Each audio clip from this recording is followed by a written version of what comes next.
The mission of the Kevin Song Conference on Suicide is to break down the barriers and build pathways to better models of prevention and treatment in order to save lives. The 8th annual conference took place January 25th through the 27th and hosted over 50 speakers and 24 breakout sessions and attendees from across the country. Together, we open the floor and discuss all aspects of this public epidemic, bringing together educators, mental health professionals, students, community leaders, survivors of suicide loss, and attempt survivors. Hello and welcome. I'm Jennifer Fair Margraf, the Executive Director of Kevin Song, and it's my pleasure to bring you moments from this year's Kevin Song Conference. Before we begin, let me introduce you to Kevin Song, our annual conference that talks about suicide awareness and prevention. Created by Gail and John Urso to honor their son Kevin, who lost his life to suicide at just the age of 41, this conference has grown into a resource for people and communities around the nation to find tools and strategies in treatments for assisting those at-risk individuals and people who have experienced the loss of a loved one, in hopes that one day the world will be free of suicide. As rates of suicide continue to rise, it's important to continue these conversations, and I'm proud to be part of an organization dedicated to address these vital, life-saving topics you're about to view from doctors, teachers, suicide survivors, loss survivors, and more. Day one of the Kevin Song Conference is the Youth Mental Health in Schools Summit that is dedicated to suicide prevention in schools and focusing on young people. This year, we heard from some fresh new voices speak out about hope and practical tools to break through to young people who struggle with hopelessness. We also celebrated the life of a champion of suicide prevention whose life was tragically cut short. The day ended with a With One Voice reception, where attendees, speakers, and sponsors met and networked about the important work we share. Our first presenter is Catherine Getsky, the CEO and Chief Hope Officer of the Shine Hope Company. Her mission brings improvement to lives around the world by teaching scientifically informed and evidence-based methods to measure and cultivate hope. Her work has been featured at Harvard University, the World Bank, the United Nations, the Kennedy Forum, and more. She believes in the power of hope to create a dialogue about what hopelessness is and how to proactively find hope in everyone. So let me highlight what she had to say at this past conference. What I found out was pretty astounding. Hopelessness being the single consistent predictor of suicide. To me, if we want to solve suicide, we have to solve for hopelessness. It leads to numerous adverse consequences, so all risky behaviors in youth. Hopelessness is also the single predictor of violence. So if we want to solve for violence, we have to solve for hopelessness. Violent behavior, loneliness, it's the primary symptom of anxiety and depression, substance use, and all poor health outcomes. And, as I dove into the literature on hopelessness, it made a lot of sense to me because everyone I've talked to that has attempted to take their life, hopelessness is a driver. It's about one thing, it's about everything, but it's really fundamentally driven by hopelessness. And when I looked at hopelessness, there are some different definitions, but it's really a feeling of emotional despair. So you feel horrible. You're sad, you're angry, you're afraid, and you feel helpless to do anything about it, so powerless to do anything. And that despair and that helplessness are the two ingredients of hopelessness. And, we're all here to talk about children and youth, and the statistics put out by the CDC recently that 57% of our teen girls are experiencing persistent hopelessness, to me it's beyond tragic, because here's the thing, hopelessness is learned. So to me, we're teaching our youth to be hopeless, and so I'm here to try to change that. We want to teach them how to be hopeful. And as you'll see, hope is a skill and anyone can learn it. We're able to show that as we increased hope in these these youth's anxiety and depression decrease. I've been traveling all over the world, doing focus groups with kids, talking to them, talking to teachers, working to figure out how we can teach everyone how to hope. When I developed my own kind of theory on hope, so there's hope researchers, and hope is, the work they're doing on hope is really about goal direction. Can you see a vision for your future? Do you have self-efficacy, agency to get there? And then can you come up with pathways? So that's really hope science. When I came up with my own definition, I took my work in mental health and started with the definition of hopelessness, because that's really what I wanted to solve for. And so when we teach hope throughout all of our programming, we really teach how do you get from despair to positive feelings, and how do you get from helplessness to inspired actions, and what is the process for doing that? How do we actually do that? And so that's really throughout all of our programming. So it kind of combines the work of mental health and combines the work of hope science.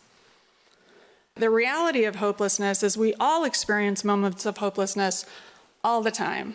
So if you think about your day, you think about, I'm late for something. Do I feel any negative despair or fear or frustration or worry, and helpless to do anything about it? If I'm in traffic, if I get an email from someone, if my boss says something to me, or there are all kinds of reasons we have these moments of hopelessness. Some of them are small, or some of them are massive, like losing my dad to suicide.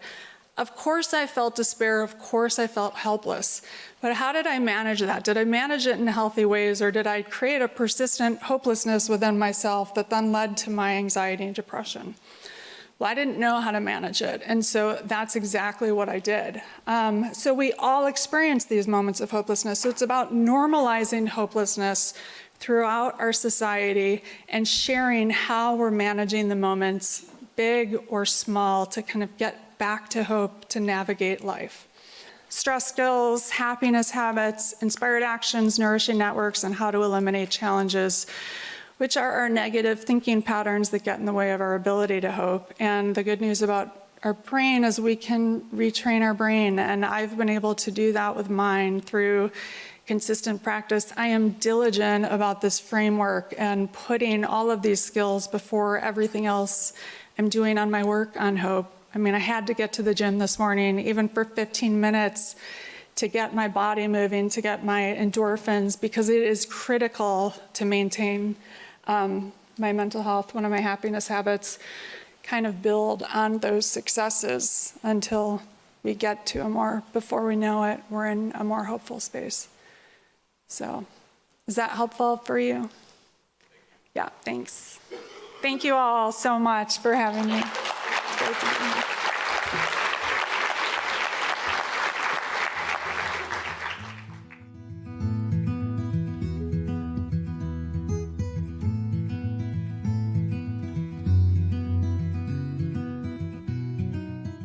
Next up is Dr. Haley Watson, a clinical psychologist who specializes in children and adolescents. She also is the founder of Open Parachute, a video-based school mental health program using documentary stories of real students sharing their experiences of overcoming struggles as a way to reduce stigma and helping others build resilience across the US, Canada, and Australia. Let's learn together the many ways we can help our young people thrive in the midst of crisis. So I lived in this beautiful apartment. I was engaged to a great guy. I had wonderful friends. I was very active and social. And I had a lot of fun. If you saw me out, you would think, hey, here's someone who really loves her life. I was also doing my PhD at the time. So from the outside, everything was going really, really well for me. But I distinctly remember some moments when I would come home after a fun night out, after a party, after doing something enjoyable with my friends. And I would think to myself, what would happen if I just jumped off the balcony? What do we do when someone is struggling? And the model applies to a lot of different situations. We're gonna focus specifically on when a student is down, when a student is having suicidal thoughts. So the first thing, again, to come back to is understanding, well, what is happening in a student who is feeling this way? Why? It's always the first question when you're supporting someone. Can I just reflect for a moment? We don't always know why, but can I remember and center and ground myself a little bit to recognize maybe why they're acting this way, maybe why they're feeling this way? That helps, that empathy, that grounding really helps. So in every situation when we are feeling suicidal, we are experiencing painful emotions. Something is happening that's hard for us, or something has happened that's hard for us.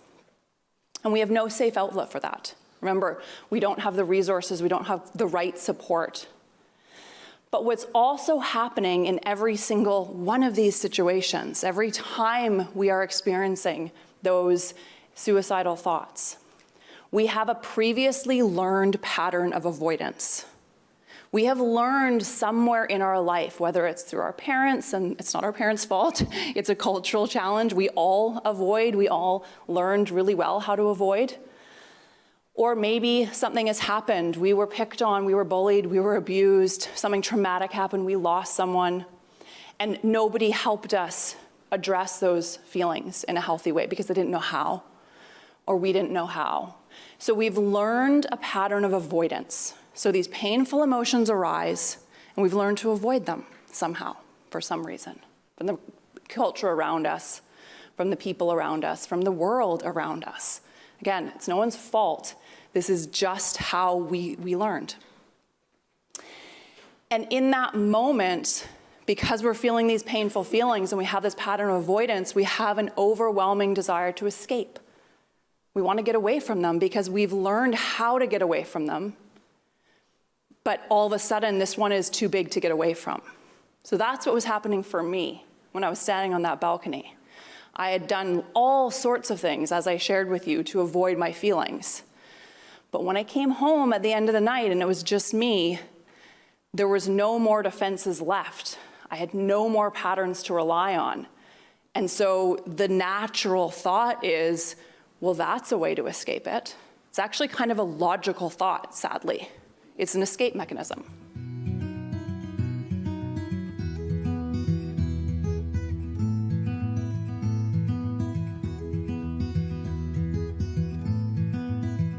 Wow, what an open dialogue that will help our children for years to come.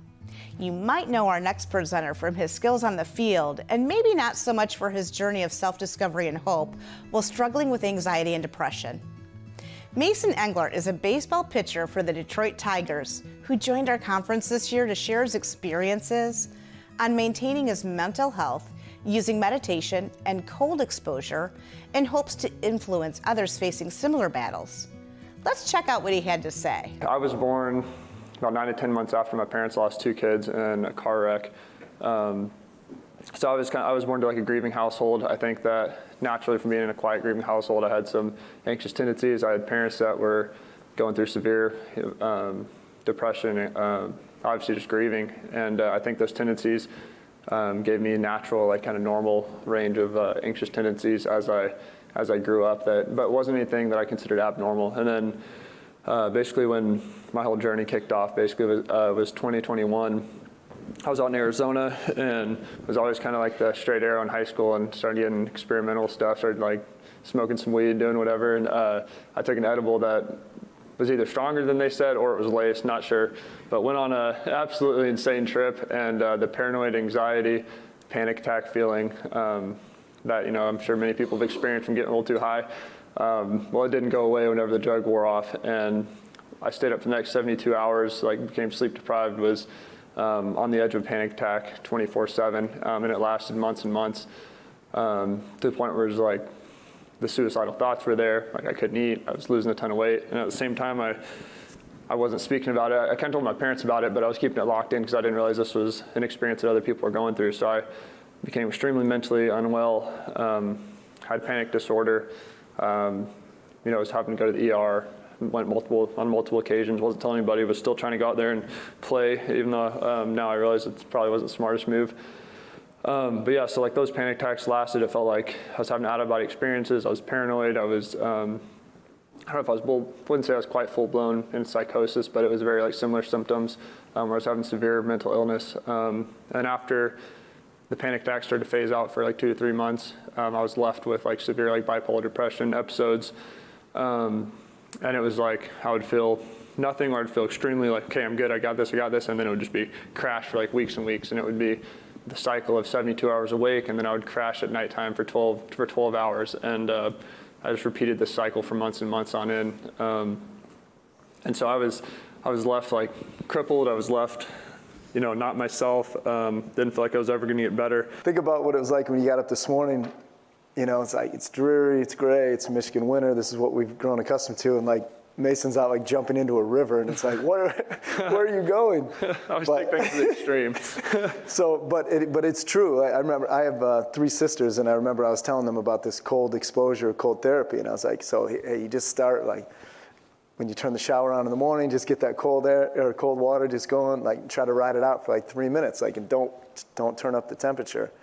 And they tried it for like 20 seconds, I was like, that's enough. I'm like, no. And then when I did it with Mason, we were in, where did we go, Cass Lake? Or yeah, Lake up here. Maybe it wasn't Cass, but anyway, we got in, and do you remember the water temperature that day? Yeah, it was 54, so it was that perfect level of entry-level cold. So that's where you start to see the benefits. And at the same time, you never have to get colder than that. So if you build up to where you're doing 3 minutes a day of that, all the benefits you're going to get, like you don't have to go 32 degrees, be in pain for a minute. It's like 55 is perfect. There's a picture right there. That was so. I'm telling you right now, you want to talk about a life-changing moment. He was guiding me in there, and thank goodness he was, because he said your body's going to experience fight or flight, and I was flighting. But he forced me to stay in, and then it was because once you submerge, so it's like you're walking in. You know how it is when you first enter a pool, even. But imagine going into those temperatures anyway, and then he said, are you ready to go under? And I wasn't, because I didn't have my breathing yet, but he was, so I was like, yes. So then we went under, and then it was like, and I couldn't get there, and he's like, just breathe, and like help me through that moment. But the point was, it was like this totally uncomfortable thing that I would never have done, and then the endorphins or whatever, like you said, or the release of cortisol, whatever it was. You felt alert. Yeah, like the chemistry in the body like just kind of got shifted, where it was like, and then I felt, and it was something that was natural, that wasn't through medication or anything. It was just like something that anyway, it helped me, and it's something that I try to do every morning now with the shower. Now, eventually I will turn it to warm, but it is something that, it is worth trying, it's something that is, it's worthwhile, it's beneficial. Like that's something that can just kind of. Yeah, and you mentioned something, you said the nervous system. So we all have autonomous nervous systems, and we always exist somewhere on the scale of sympathetic to parasympathetic. And sympathetic's that fight or flight, or it's also some extreme but positive emotions like adrenaline, hype, stuff like that. And then the parasympathetic is that rest and digest and relax. And so that's where we really want to spend most of our days. And then for excitement, some positive emotions, you can get shifted there, but you want to be able to downregulate. And if something stressful happens, it's going to go up, but you want it to be able to downregulate. So it's really important to do things that are going to constantly be shifting you to the parasympathetic mode. And one of the best practices with the cold exposure is it's going to send you to that fight or flight. Instead of forcing yourself to be calm, the best thing to do in any situation is like match a situation with a breathing. So something stressful, it's okay to be gasping, you're taking deep breaths, but then you want to take that breath and slowly steer it to the direction you want to be. Because if you're in a stressful state, whether it's cold water or you're in panic attacks, if you start trying to force yourself to be calm, like good luck, it's like an internal war. But if you match your mood with fast breaths and then slowly slow them down and then slowly steer it to the state you want to be in, it's a lot more effective at being able to control your autonomic nervous system. So on that note, though, I think one of the most hopeful things we can hear is that the majority of the nerves in our body are going body to brain, not brain to body. So to me, that just tells me if we want to impact our brain and put our brains in a healthy state, we have the ability to give our nervous system the stimulus to create the healthy state. Now, it's not an over the afternoon type thing. It might take 6 to 8 weeks of consistent discipline. But putting ourselves in states that are going to shift us to that parasympathetic state are extremely helpful.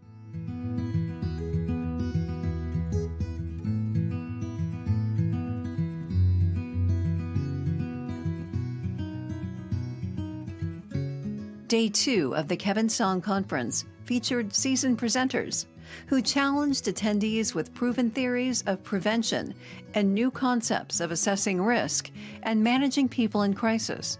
We also heard about the status of suicide prevention at the state level and look forward to the release of the statewide suicide prevention plan, amplified by the With One Voice Coalition.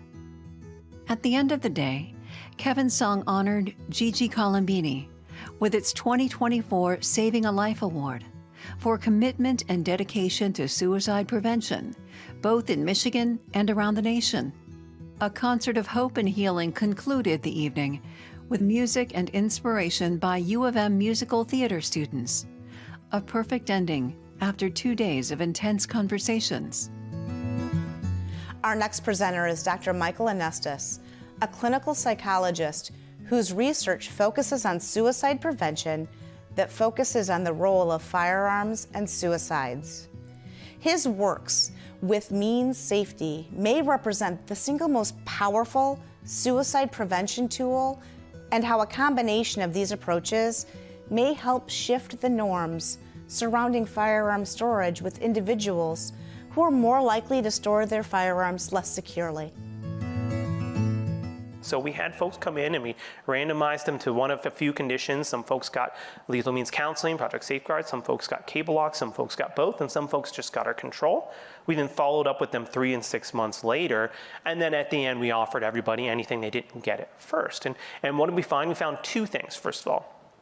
One is, fortunately, it was quite successful. Now, the combo of giving people cable locks and lethal means counseling or Project Safeguard was not better than one or the other. So we didn't find evidence they need to be doing both these things.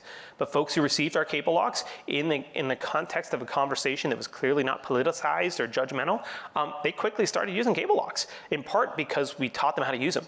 A surprising number of folks think their cable locks aren't compatible with their firearms when they are. And so it turns out also just giving someone something but not letting them know how to use it, maybe not all that great. But folks who received Project Safeguard started dramatically increasing the rates of using locking devices and gun safes for their firearms, and that difference was sustained at 3 and 6 month follow-up.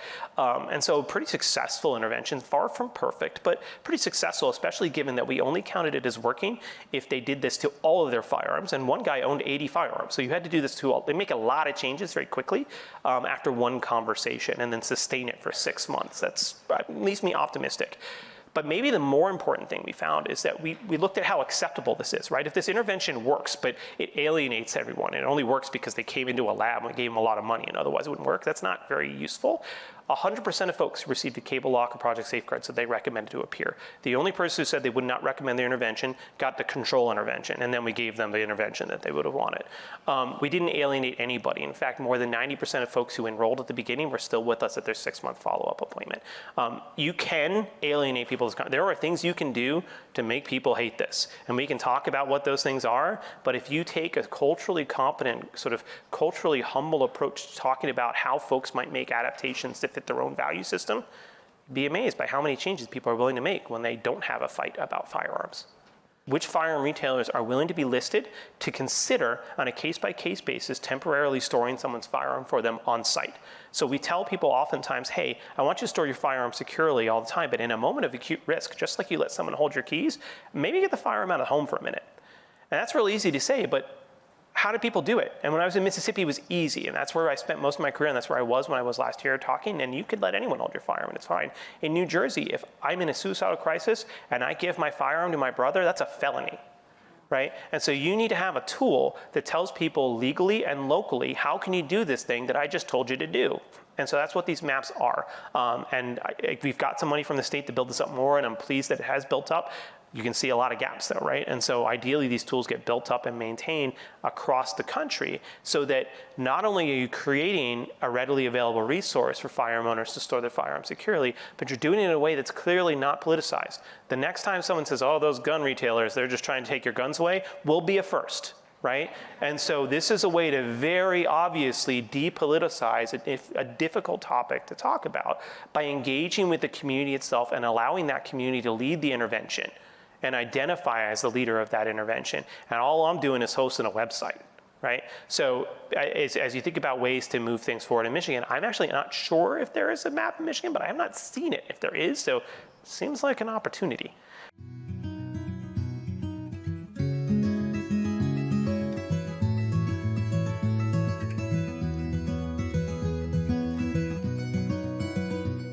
The inspiring work of Dr. Onassis will save the lives of generations to come. Next up is Dr. Thomas Joyner, who is a Princeton graduate and a professor of psychology at Florida State University. He's joined by Angela Moore, who asks the important questions surrounding the several forms of suicidal violence that mimics other types of homicidal acts, such as terrorism and murder. Dr. Joyner discusses a standpoint that framing these acts around suicide ideology is crucial in preventing them, which may offer hope in measures of intervention. Let's watch as he discusses these forms of violence that oftentimes mimic the warning signs of suicide. Dr. Joyner, you argue that a range of behaviors such as murder, suicide, terrorism, mass shootings are better understood as motivated by suicidal impulses rather than homicidal ones. While we will explore your thoughts and behaviors about those particular topics, I wanted to ask you, what has been the motivation for your work? Well, the work began focused on suicide per se, you might say, conventional suicide. What motivated that work was a lifelong curiosity about why this would happen. I think it's a very profound question about the meaning of life itself as to why somebody would throw life away. It's a pretty unique window on the pretty profound philosophical question. For a long while in my youth, it remained an academic question, an intellectual question mainly, and then it got real personal real quick when my dad killed himself when I was a 25-year-old graduate student. And so those two strands of the philosophical, intellectual, and the personal have really driven this work. And as that work took off, I would be lucky enough to give presentations on it, and regularly people would ask me, well, what about murder-suicide? How does that fit into all this? What about suicide terrorism? Does that even count as suicide or not? What about this phenomenon and that? And early on, my answer was, I really don't know. I hadn't thought about that as much as I have the first question. But then I started to turn to those questions and try to answer them. And I feel like over the ensuing years, I came up with some plausible answers. Mm-hmm. Now, interestingly, while there are obvious differences, of course, between suicide by cop, suicide terrorism, murder-suicide, or even simply running amok, which I want to get into, you argue that looking at such acts stemming from a common ideology of suicide is a critical step in prevention. And I think that's what we're all here today, is to try to prevent suicide. So why should we look at acts that seem so different in a common way, and how does that commonality help us prevent those acts from happening? I think they really do share a commonality. And I think that's a crucial question, and a really important one is do they really share a commonality? Because if they don't, then I'm forcing an argument in a direction in prevention that may not be best. But I really do think I make the case that they do share that commonality, and that commonality is suicide per se. We know how to prevent it. We just heard from Dr. Onassis about means safety, easily the most agreed upon thing in our field as a suicide preventative. If we can use things like that to prevent suicide, and if all these other things like murder, suicide, suicide by cops, suicide by terrorism, amok, death row volunteering, there's 6 or 7 kinds of forms I go through. If we can prevent suicide from existing in the first place or being an issue in the first place, it'll prevent the downstream versions of it that involve violence towards others. Yeah. That makes so much sense, doesn't it? Yeah, it makes so much sense. Now, if you were to synthesize your work down to 3 main points, and I want to be respectful of your time, that could move the mark in suicide prevention, what would they be? I would return to means safety. I wouldn't say that that's my work, really. I think it's the work of the field that has produced the most effective, thing. Mean safety is, talk about something that's encouraging and kind of optimistic. It's not hard to do. It's pretty common sense notion. It's simply putting some distance or some kind of obstacle in between the at-risk person and the method that they have in mind to hurt themselves. Mm-hmm. And on that point, that distance, the more the better, but any distance is a pretty good start. And so I just like the down-to-earth, common sense, doable, accessible nature of that. Anybody can do it. Anybody can understand it. And the fact that that works in suicide prevention, I think that's really helped,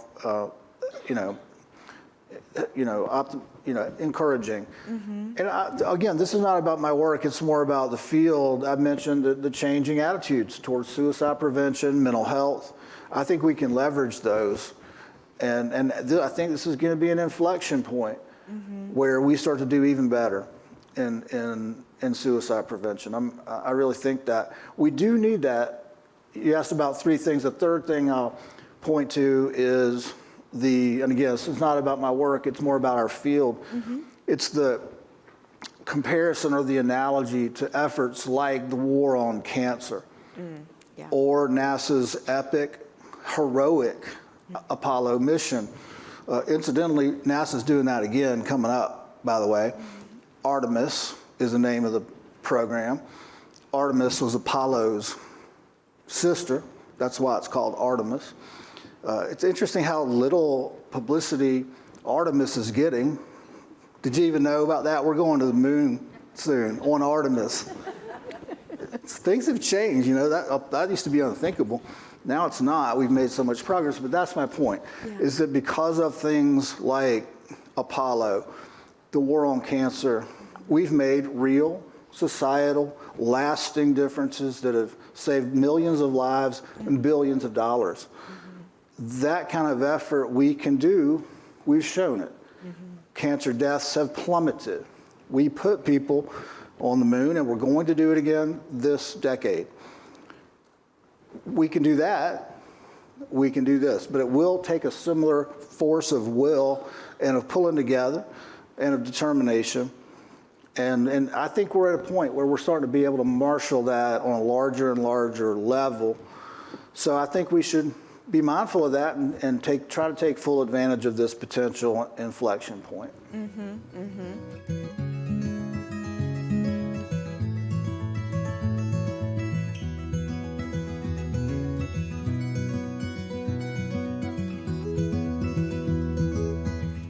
What an insightful discussion that will save the lives of many. Our next presenter is Dr. Tony Thrasher, a board-certified psychiatrist who is the director of Milwaukee County's Crisis Services and recent recipient of the 2023 Exemplary Psychiatrist Award from the National Alliance on Mental Illness.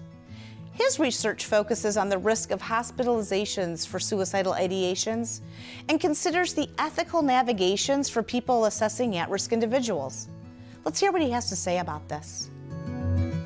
How do we treat suicide, right? Hopefully we're going to prevent it and do all these different collaborations, but how do we treat it? And better yet, what are some of the complications of treating this? Or what I'm going to try to get into is how have we kind of maybe lost our way in treating this? And that sometimes when you have a hammer, all you see is nails, and that's kind of how we see the inpatient world at times. So as you can tell from my topic, we're going to cover a couple different things, but it's really going to be focused on mitigating risk, treating suicide, and doing so not necessarily within an inpatient milieu. And if you think about it, we do this differently than with any other emergency in all of medicine. Could you imagine if you were having a heart attack and somebody walked up to you and said, okay, I'm going to bring the police in. We are going to handcuff you. Don't stop clutching your chest. Calm down. And then while we're at it, we're going to put you in this car and then take you to a place where you can't wear your own clothes and your family can't see you, and you'll feel a lot better soon. And I mean none of this humor in a derogatory sense to those that work in inpatient care. I work in inpatient care. What do we expect to accomplish from an inpatient stay? It's typically not long-term care. It may be respite, although I would argue there are many other really good grant-funded ways to achieve respite other than a hospital. Unfortunately, sometimes inpatient is used, pardon me as I wander, in an authoritarian standpoint. I've seen this many times. Families who I know love the person they're cared about said, well, they need to be taught a lesson. They need to understand that they can't just do this. They need to follow what the doctor says, and if they don't, boom, hospitalized. Now, that doesn't work. How many of you have kids? Does that work? No. So why would we think it would work with this population either, right? It's not getting across the point we want, which is you're suffering, we care about you, and we want to see you feel better. So short term, I said pros and cons, right? I've had patients come out of the hospital and they're worse. And it's not because the hospital purposely tried to do something, but being in the hospital may call out what people don't have. It may give them a degree of safety. It's one reason why we have phenomenal data, probably not the right word, phenomenal. We have impactful data that those first 5 days upon discharge from an inpatient psychiatric facility are some of the highest risks of suicide. You don't see that in cardiac and surgical issues as much, but you do see it with discharge of psychiatric emergencies. And also, as we heard you guys talk about, as there's less and less beds, and the acuity of the people that need those services rise and rise, the milieu itself is not always a relaxing thing. I was a psychiatric technician way back in the 1990s when people would show up to psych hospitals with 3 suitcases and like a hanging bag. I see some people remember those days. Those days are gone. That's not what we're dealing with anymore. And so there is a lot of bringing somebody in is not always the most relaxing thing. It's not always the most safe thing. When you're talking about civil commitment and ethics, you have to decide what lens am I looking at this through? And you're allowed to have more than one lens, right?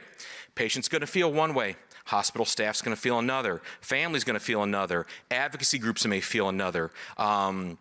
Case managers may feel differently. The lay population may feel differently, right? That's always the answer when something mental health arises. Why were they out in the community, all those dangerous mentally ill people that don't exist? All of these different things, it really depends what lens you are examining it through. And I want to encourage you over the next 7 to 8 minutes, let yourself feel torn.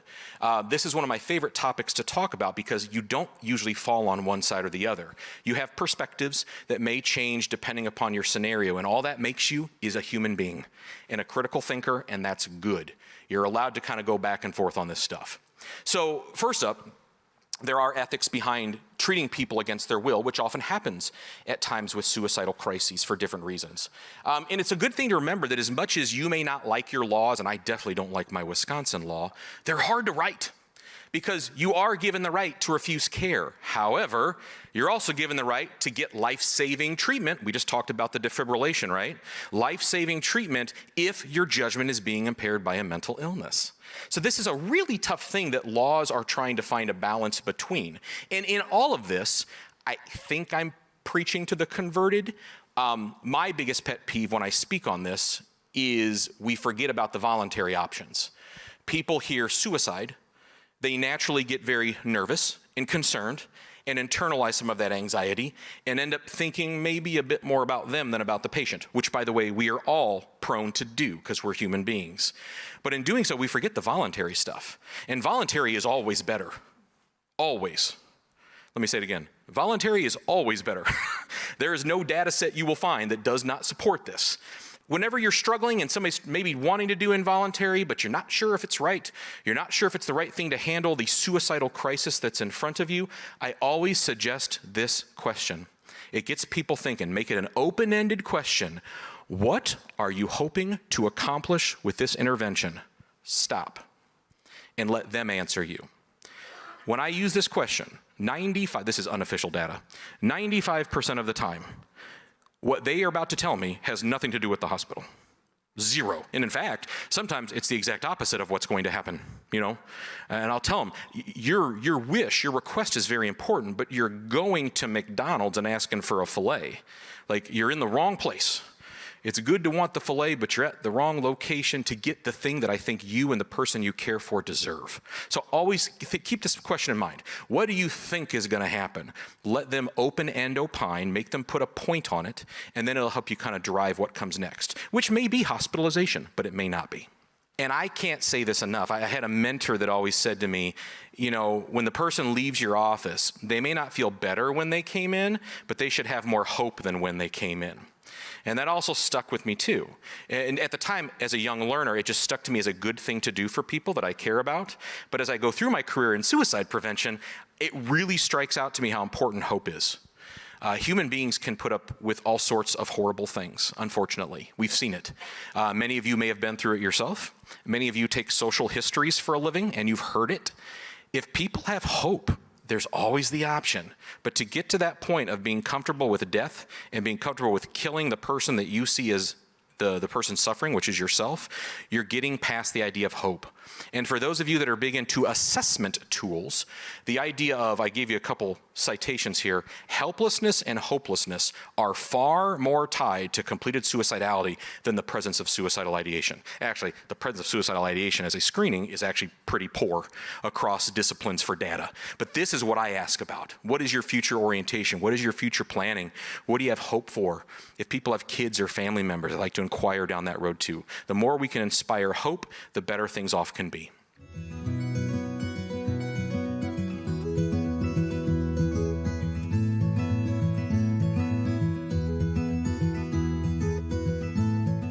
The third and final day of the conference was about those who are left behind, the survivors of suicide loss, and those who have survived a suicide attempt.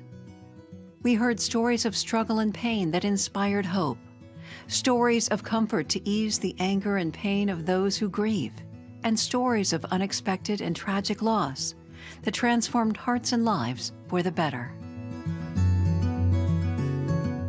Let me welcome Scott Tishmer. He brings over a decade of experience in behavioral health care. He's a suicide prevention facilitator and started Michigan's first suicide attempt survivor support group. I tried to end my life at age 24. Thankfully, a first responder, a deputy sheriff, saved me after someone noticed something was wrong. For over a decade and a half, I wanted to thank that person. But the shame, the lingering shame, stopped me up until a couple years ago where I finally mustered up the courage and had the opportunity to thank that man.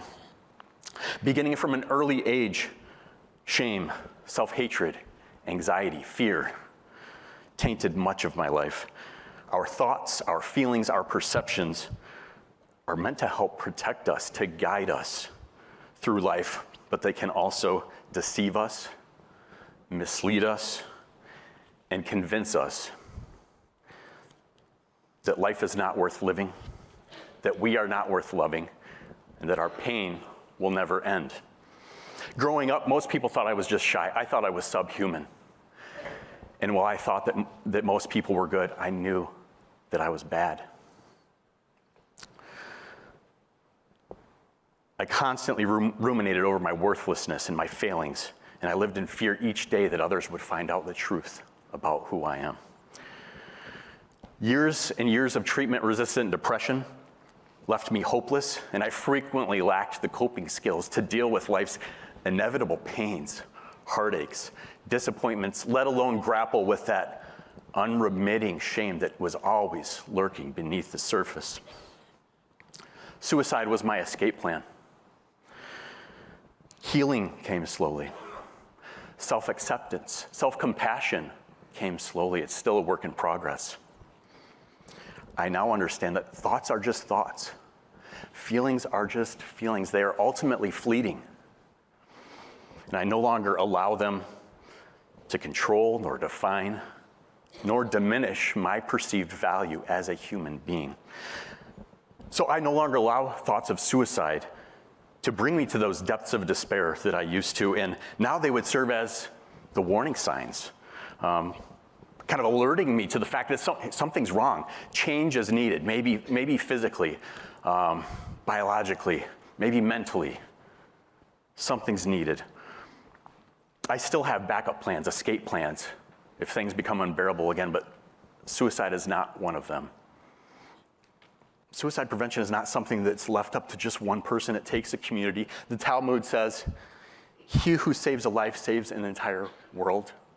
We owe that to each other. The last conceptual shift I want to talk about, evolution. The reason this is important to me is because, as I mentioned, the religion I grew up in didn't really fit my life experiences, how I viewed the world.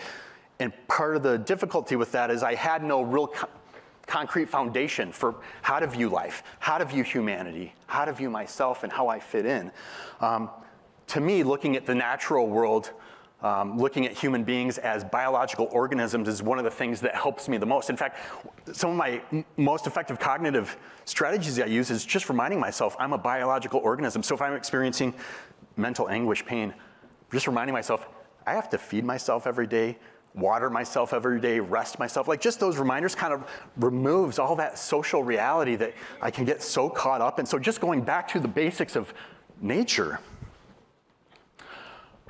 So this, I'm going to quote from Harold Kushner, renowned author, rabbi, wrote, "When bad things happen to good people." Before I read this quote, so my second year of college, I was in a class called Death and Dying. This was one of the assigned books. My dad was diagnosed with cancer. I kind of dealt with that with a lot of denial. Everything is going to work out. It's going to be all right. And I told myself, no, I'm in this class, Death and Dying. It's good I'm here. I can stick through it. I eventually withdrew, but I did read this book. Pain is the price we pay for being alive. Once we understand that, our question will change from why do we have to feel pain to what do we do with our pain so that it becomes meaningful and not just pointless, empty suffering. Making meaning from pain, making meaning from our experiences. I do think it's important to address why do we have to feel pain? We could look at this from multiple angles, but one really important was it's threat detection, right? Pain keeps us alive. That's why we have pain. It keeps us alive. It protects us. Quote from Randolph Nesse, evolutionary psychiatrist: "Life without pain or anxiety seems attractive, but it would often be short." I'd say truer words never spoken. Pain, anxiety, those are our warning detections, right? Helps protect us, but unfortunately very unpleasant, right? That's a part of life. Life entails mortality, life entails risk, life entails pain. We could also look at pain from a philosophical perspective.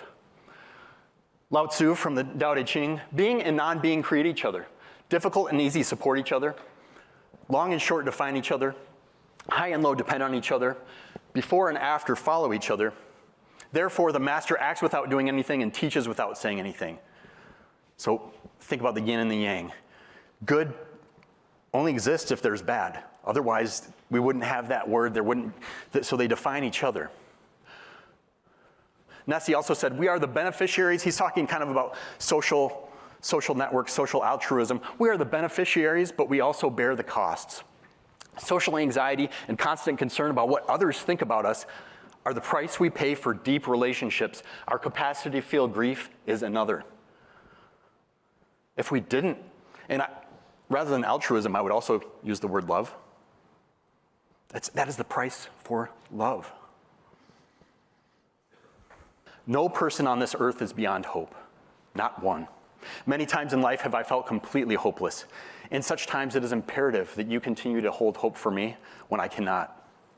Please realize that your hope may not actually diminish my pain. In fact, you're more likely to lessen my pain just by truly acknowledging that it exists. Feeling seen and understood helps me reconnect to life. No person on this earth is destined to die by suicide, including me. Your hope matters. Suicide is preventable. So that when I say suicide is preventable, that is what I mean. That is where I'm coming from. So I want to jump to the last concept here. So culture. And I think culture is so important because that really can encapsulate every single concept that I've spoken about up to this point. Again, we are role models, whether we like it or not. So the shared beliefs, values, and practices that are passed from one generation to the next within a social group, we create our reality together. To those who would tell others to reach out, I say, live by example. To those who have suffered loss, who are looking for ways to honor loved ones, I say, live by example.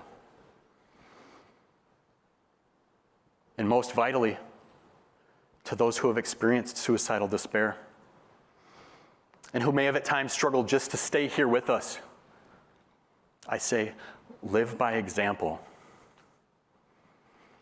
Live by example. Live by example.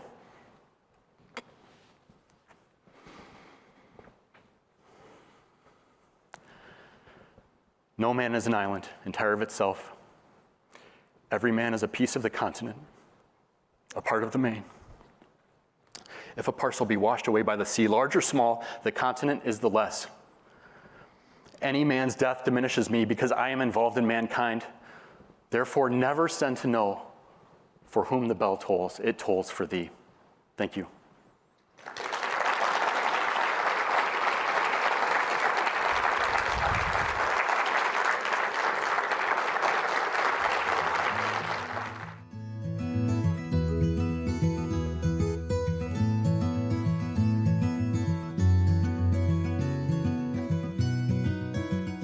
What a courageous journey that he shares with us and inspires us to continue to hope for a suicide-free world. As we continue to share our conference with you, the next speaker is a woman who lost her father due to suicide, who shares her personal story of tragic loss, grief, hope, and most of all, love. LaToya Bond is an advocate for mental health and suicide prevention and is the host of her podcast, Speaking of Love. Let's join her while she explains how she was able to heal after her father took his own life in a murder-suicide. Can you imagine waking up in the middle of the night to watch, to hear, to learn that the man you've known as your father your whole life, my dad, he was a wonderful person. My father was the first to go to college in his family. Born and raised in the city of Detroit, he developed a love affair with the game of basketball at a young age. And that love affair helped him earn his way as a sports star for Wayne State University. He was the shortest point guard on the team, but he could slam dunk the basketball with either hand. He went on to work for WGPR TV 62, which is the first Black-owned radio TV network in America. He hosted a sports radio show called Speaking of Sports. So when my father died, I knew that I had to do something to honor his memory. I don't know much about sports, but I know about love.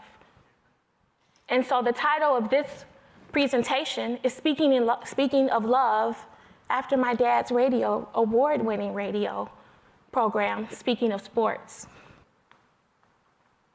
Speaking of love is a path I never thought I would take.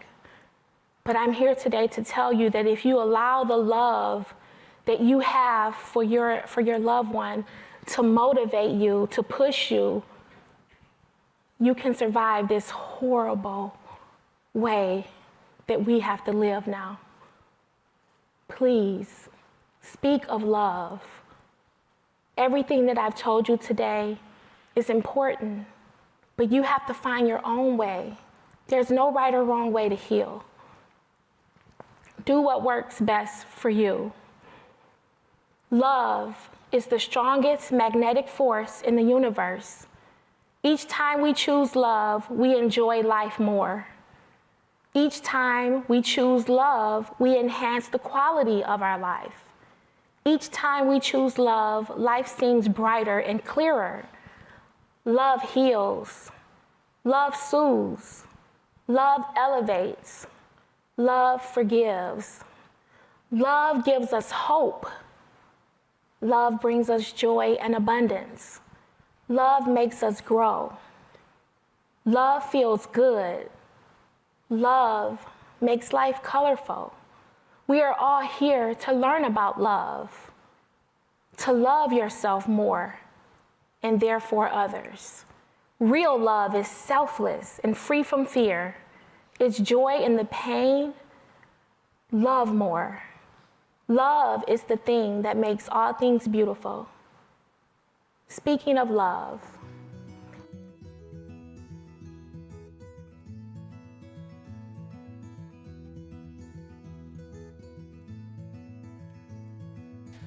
what an incredible way to honor her father and help others heal from the loss of a loved one due to suicide.